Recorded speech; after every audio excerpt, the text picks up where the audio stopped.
Thank you for tuning in to NewsWatch Ole Miss. I'm Matthew Hendley. Tonight, NewsWatch reporters taking a look at the Mississippi community that's taking the hardest hit from the COVID-19 crisis. And reporters take a look at one business that remains open in Oxford despite the lockdown. I'm Rebecca Donaldson. Stay tuned.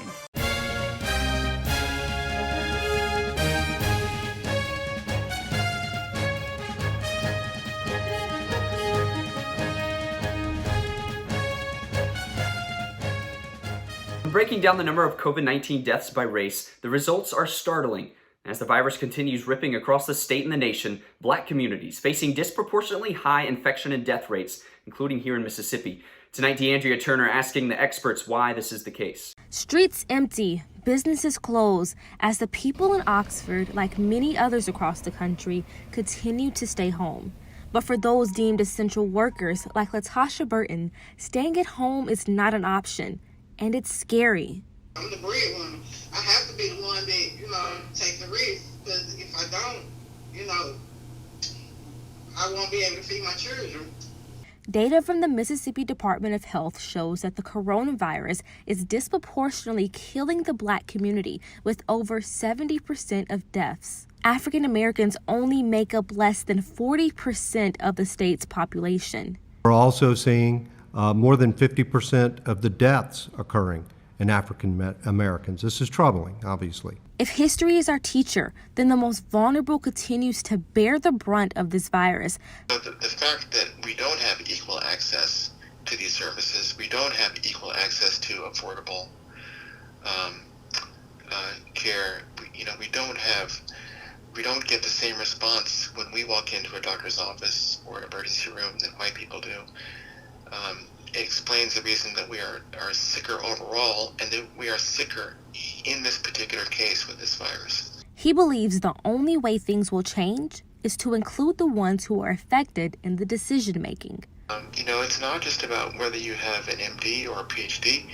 It's about whether you really understand what the problems are. And I think the people who best understand what the problems are people who are grappling with.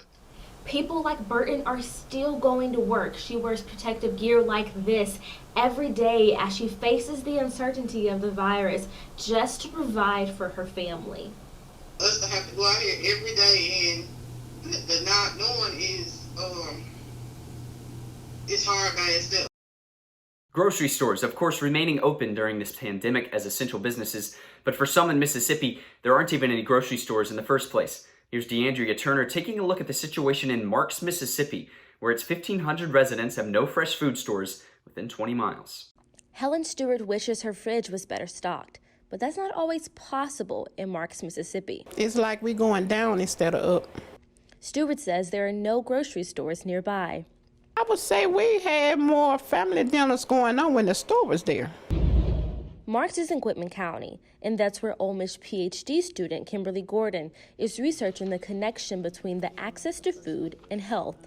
But it's really difficult in a place like that to try and understand and figure out a way to help people when their answer, their thought is to just have a supermarket. Gordon says poverty is the main reason why there isn't a grocery store.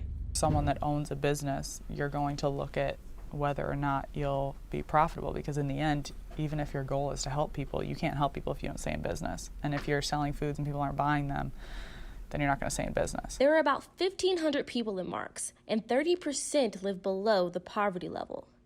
They used to have a super value, but the store couldn't make a go of it and wound up closing. Now the closest grocery stores are in Clarksdale and Batesville, which are 20 miles away.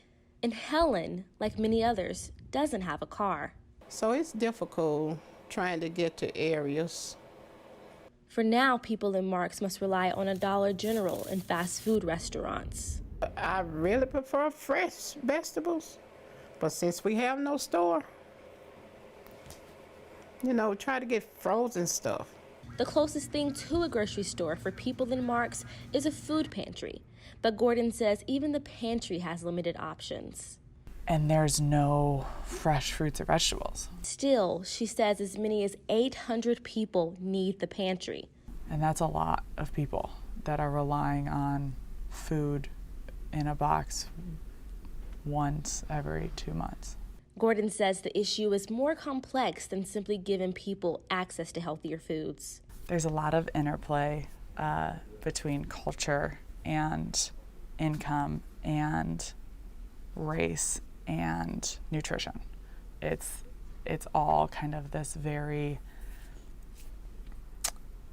it's cyclical almost, and I think that is with any deep-rooted problem. Helen understandably isn't focused on fixing any major problem. She just wants to buy food that's better for her and her family. I believe we'll be having more sufficient meals. I really believe that if we had a grocery store close by. A seemingly small dream that may never come true. COVID-19 has had a major financial impact on small businesses, and Oxford is not immune. With many restaurants and stores being forced to lay off staff or shut down completely, this is a tough time.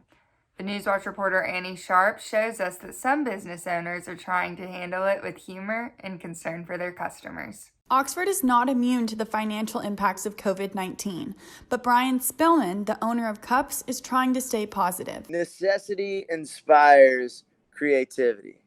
All right, so I think that we're forced to figure out how to do business in a different way. Which for Cups meant setting up a table to sell coffee from the storefront. And put a sign on it that says the Berlin Wall, because one day we're hoping that thing gets torn down. And when Spillman found out about the toilet paper shortage, we started this campaign, #BeansForButts, right? And so it's like, you buy coffee beans, you get toilet paper. He is taking this new normal as a challenge. Other business owners in Oxford, like Rebecca Colby, the owner of Waterways Health, hasn't had to make as many adjustments. Even though I do work from home, I often meet with people in meetings, in person or for coffee. She misses seeing her customers and is concerned that with the economy not doing so well, some people might be a little bit more nervous to get their products. Colby says the best thing you can do right now is to continue to shop small and support your local businesses while we wait for the COVID-19 vaccine. Annie Sharp, NewsWatch, Ole Miss. And as the weather warms up, the golf courses get busier. Find out how Oxford courses have been able to remain open during the COVID-19 pandemic. Most golf courses around Oxford remain open despite the COVID-19 pandemic that has shut down non-essential businesses in Oxford. Popular courses like the Links, the Country Club of Oxford, and Mallard Point are still open for business. I've been playing at Mallard Point the last few days. I'm actually going to play this afternoon, but they're still very busy. A lot of people are still at home, not having anything to do, and a lot of people are wanting to go outside and do things, and for that matter, people are wanting to go play golf. And there's a lot of people, but they're making sure that they keep their distance. Allowing one rider per cart, encouraging people not to touch the flags, and limiting the number of people in the clubhouses are all new measures golf courses have implemented to stop the spread of COVID-19. Frequent golfers like Jacob Melodic are happy to have something normal during the pandemic. Just because generally when playing golf, two golfers' balls aren't going to be even remotely 6 feet close to one another. And so you can safely distance and still have a good time doing it. These courses around Oxford will remain open during the pandemic and shelter-in-place order because golf is considered a good form of social distancing. Haley Melodic, NewsWatch Ole Miss. While COVID-19 is not stopping golfers from enjoying their sport, many students are starting to feel burnout themselves. Brian Barisa spoke with one Ole Miss student who is just waiting for the semester to be over. The semester is drawing to a close and students are starting to feel the burnout of quarantine classwork. There's only so much I can do sitting in front of my computer, and I don't want to be sitting here the entire day. Ole Miss senior Brian Humphreys says that some classes have adapted well to the changes. All of my upper level professors, they understand what's happening here. They understand the position that all of us seniors are in, and they're not, giving us an easy A or by any means, but they're lowering down the course load. But other classes, he feels, have become tedious busy work. As far as my 100 level courses go, it's like I now have all of these learning modules that showed up out of nowhere. It's honestly just an entire course of busy work. Like, none of it's hard, none of it's challenging, none of it's really new. Avoiding burnout can be hard, but psychologists recommend a few things to help keep your mind fresh. Have a set schedule for each day and follow it. Maintain regular exercise routines. Have study breaks. Reach out to other students to work together. Set deadlines for classwork. Maintain contact with friends. And eat and sleep at regular times. Brian Barisa, NewsWatch, Ole Miss. Students can use those strategies to help combat the feeling of burnout as classes finish up this semester. For many, stimulus checks finally coming in over the past week. Tonight, we see how students are using those checks during COVID-19. Reporter Samuel Pelode has the story. In the past week, the IRS has sent out many stimulus packages in order to relieve some of the stress during COVID-19. Students that filed taxes and were labeled independent received the full $1,200. That money was put to good use for Ole Miss student Joseph Rogers. And the loans that I was given only covered, they covered for the most part, probably about 3/4 of it. I had to pay about $680 out of pocket, I guess you could say. But luckily, I got the stimulus check. So with that, I was able to register for classes, of course. And I don't know how long it would have taken me without this to pay for that, to sign up for next semester. Others, like Kamal Norwood, who received the check, used the money to take care of living expenses, among other things. Personally, I used money to pay off some bills as far as like credit cards and just paying my house bills, like light bills, stuff that, essential. Also bought, groceries with it, and the leftover remaining I put into a little savings fund for myself. Stimulus checks are still being sent out by direct deposit or through the mail. Be on the lookout for yours. Samuel Pelode, NewsWatch, Ole Miss. Well, despite graduations being canceled, many students still taking the opportunity to get those final graduation photos. Reporter Taylor Tucker taking a look at how some of those photographers are still operating during the pandemic. A growing number of U.S. colleges are canceling or postponing graduation ceremonies amid fears that the coronavirus pandemic will stretch into spring.